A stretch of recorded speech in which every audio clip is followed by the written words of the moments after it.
மரியாள் இருந்த வீட்டில் தேவதூதன் பிரவேசித்து, கிருபை பெற்றவளே வாழ்க, கர்த்தர் உன்னுடனே இருக்கிறார், ஸ்திரீகளுக்குள்ளே நீ ஆசீர்வதிக்கப்பட்டவள் என்றார்.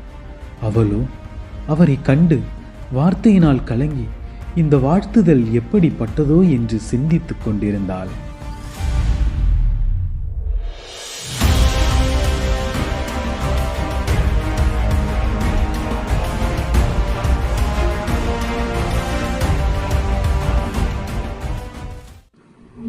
மரியாளே, பயப்படாதே, நீ தேவனிடத்தில் கிருபை பெற்றாய்.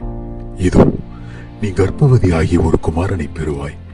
அவருக்கு இயேசு என்று பெயரிடுவாயாக. அவர் பெரியவராய் இருப்பார், உன்னதமானவருடைய குமாரன் எண்ணப்படுவார். கர்த்தராகிய தேவன் அவருடைய பிதாவாகிய தாவீதின் சிங்காசனத்தை அவருக்கு கொடுப்பார். அவர் யாக்கோபின் குடும்பத்தாரை என்றென்றைக்கும் அரசாளுவார். அவருடைய ராஜ்யத்திற்கு முடிவிராது.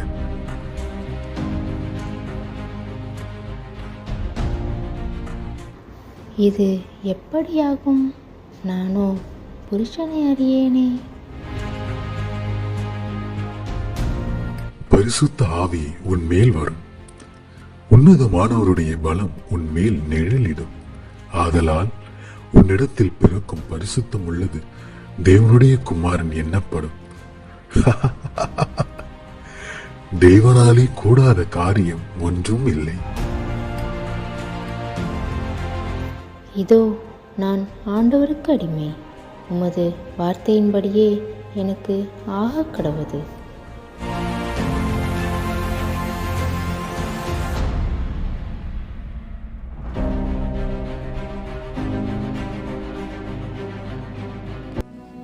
அவள் புருஷனாகிய யோசேப்பு நீதிமானாயிருந்து அவளை அவமானப்படுத்த மனதில்லாமல் இரகசியமாய் அவளை தள்ளிவிட யோசனையாயிருந்தான்.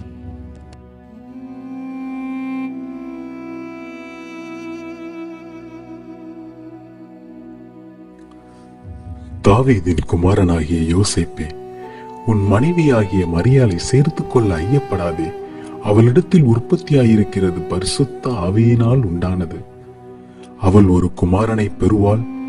அவருக்கு இயேசு என்று பெயரிடுவாயாக. ஏனெனில் அவர் தமது ஜனங்களின் பாவங்களை நீக்கி அவர்களை இரட்சிப்பார்.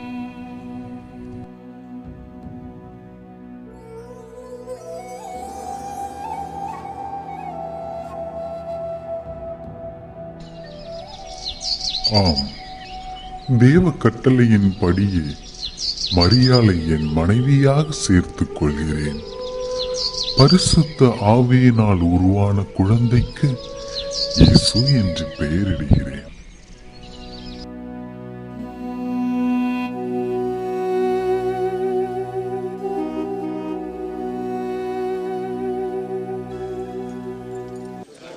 நாசரேத்து ஊரில் உள்ள அனைவரும் அறிய வேண்டியது என்னவெனில், கலிலேயா யூதேயா தேசத்தில் உள்ள அனைவரும் குடிமதிப்பெழுத வேண்டும் என்று அகஸ்திராயனால் கட்டளை பிறந்துள்ளது. எனவே எல்லோரும் அவரவர் ஊர்களுக்கு சென்று குடிமதிப்பெழுதி கொள்ளும்படி கேட்டுக் கொள்ளப்படுகிறார்கள்.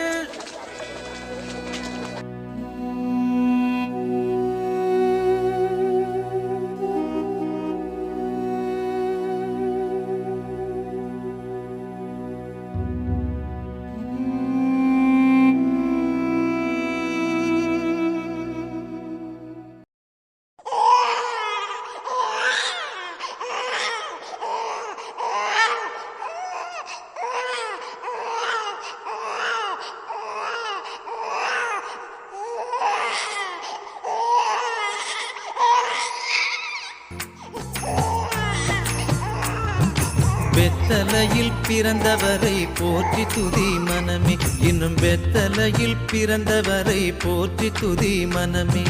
சர்வத்தையும் படைத்தாண்ட சர்வ வல்லவர், சர்வத்தையும் படைத்தாண்ட சர்வ வல்லவர், இங்கு தாழ்மையுள்ள தாய்மடியில் தலை சாய்க்கலானார், இங்கு தாழ்மையுள்ள தாய்மடியில் தலை சாய்க்கலானார். குளிரும் பனியும் கொட்டிலே, கோமகனும் தொட்டிலே, ஆரீரோ ஆரீரோ ஆரிராரோ, ஆராரோ ஆராரோ ஆரி தூங்கு பாலானி, தூங்கு தூங்கு பாலானி.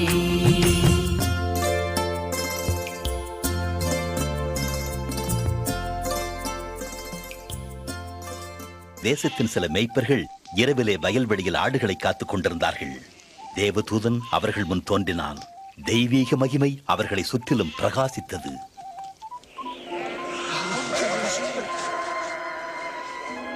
பயப்படாதிருங்கள், இன்று கர்த்தராகிய கிறிஸ்து என்னும் இரட்சகர் உங்களுக்காக தாவீதின் ஊரிலே பிறந்திருக்கிறார்.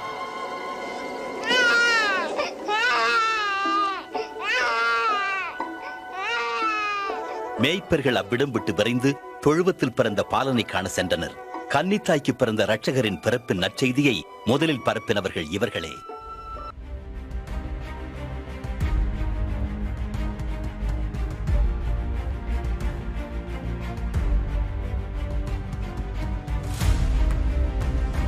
ஏரோது சாஸ்திரிகளை ரகசியமாய் அழைத்து நட்சத்திரம் காணப்பட்ட காலத்தை குறித்து அவர்களிடத்தில் திட்டமாய் விசாரித்து, நீங்கள் போய் பிள்ளையை குறித்து திட்டமாய் விசாரியுங்கள்.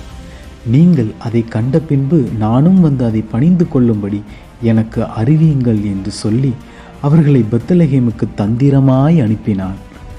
ராஜா சொன்னதை அவர்கள் கேட்டு போகையில், இதோ அவர்கள் கிழக்கிலே கண்ட நட்சத்திரம் பிள்ளை இருந்த ஸ்தலத்திற்கு மேல் வந்து நிற்கும் வரைக்கும் அவர்களுக்கு முன் சென்றது. அவர்கள் அந்த நட்சத்திரத்தை கண்டபோது மிகுந்த ஆனந்த சந்தோஷம் அடைந்தார்கள். அவர்கள் அந்த வீட்டுக்குள் பிரவேசித்து பிள்ளையையும் அதன் தாயாகிய மரியாளையும் பணிந்து கொண்டு தங்கள் பொக்கிஷங்களை திறந்து பொன்னையும் தூபவர்க்கத்தையும் வெள்ளை போலத்தையும் அதற்கு காணிக்கையாக வைத்தார்கள்.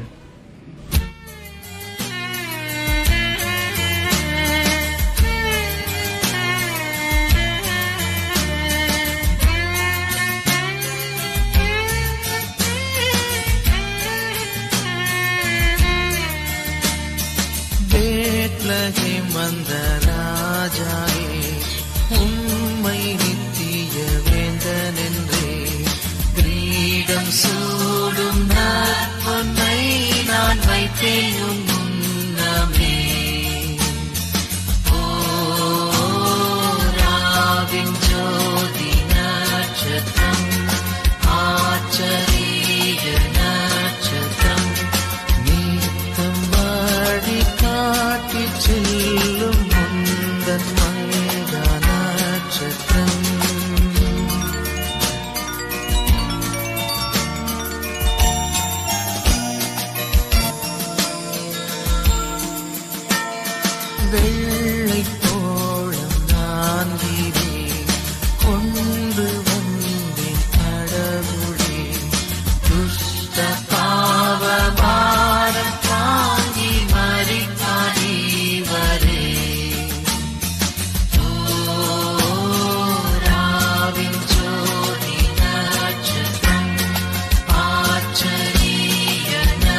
உள்ளம் நிறைவுடன் நன்றி